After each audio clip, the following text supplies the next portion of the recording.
గత 5 ఏళ్ల పాటు అదే వ్యక్తిత్వాల హననాలు, అదే కుటుంబ సభ్యుల్ని మహిళలను బయటికి తీసుకొచ్చి లాగి మాట్లాడాలు, అధికారంలో ఉన్నప్పుడు అదే చేశారు, అధికారం పోయాక కూడా అదే చేస్తున్నారు. వైసీపీలో బుద్ధి మారదా ఇంకా? మీడియా ముందుకు వచ్చినప్పుడు మీరు పాలసీల పరంగా విమర్శించండి, శాఖల పరంగా దానిలో జరిగినట్టు అభివృద్ధి పరంగా లోటుపాట్ల పరంగా డిబేట్లు చేయండి. పవన్ కళ్యాణ్ గారి గురించి మాట్లాడాలన్నా లేదా కూటమి గవర్నమెంట్ గురించి మాట్లాడాలన్నా ఖచ్చితంగా మీరు చేసింది, చేయాల్సింది, ఇప్పుడు జరుగుతుంది, జరగాల్సింది వీటి గురించి క్వశ్చన్ చేయండి. ఎంతసేపటికి పర్సనల్ విషయాలైనా మీడియా ముందుకు వచ్చి పవన్ కళ్యాణ్ గారి భార్యని, చంద్రబాబు నాయుడు గారి భార్యని, బీఆర్ నాయుడు గారిని, ఆయన కుటుంబాన్ని ఆ రోజాతో అనిపించడం ఎలా? ఇవాళ తిరిగి సమాధానం చెప్తే పొద్దున్నుంచి గగ్గోలు పెట్టడం ఎలా? అసలు ఎందుకని? మీ భారతిరెడ్డి గారు ఏమైనా బ్రహ్మ పదార్థమే ఏంటి?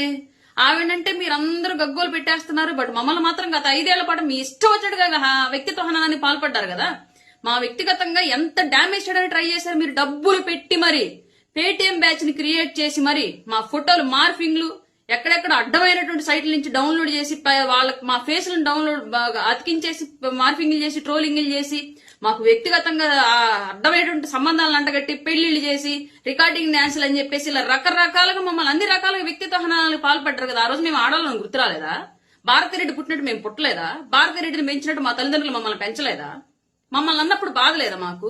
ఆ రోజు మీకు ఎవరికి సిగ్గు, బుద్ధి, ఏ జ్ఞానం, ఏ బుర్రలో లేవా? ఇవాళ జగన్మోహన్ రెడ్డి గారి గురించి అలాగే భారతిరెడ్డి గారి గురించి మాట్లాడడం వల్ల మీ అందరికి బాధలు వచ్చేస్తున్నాయా?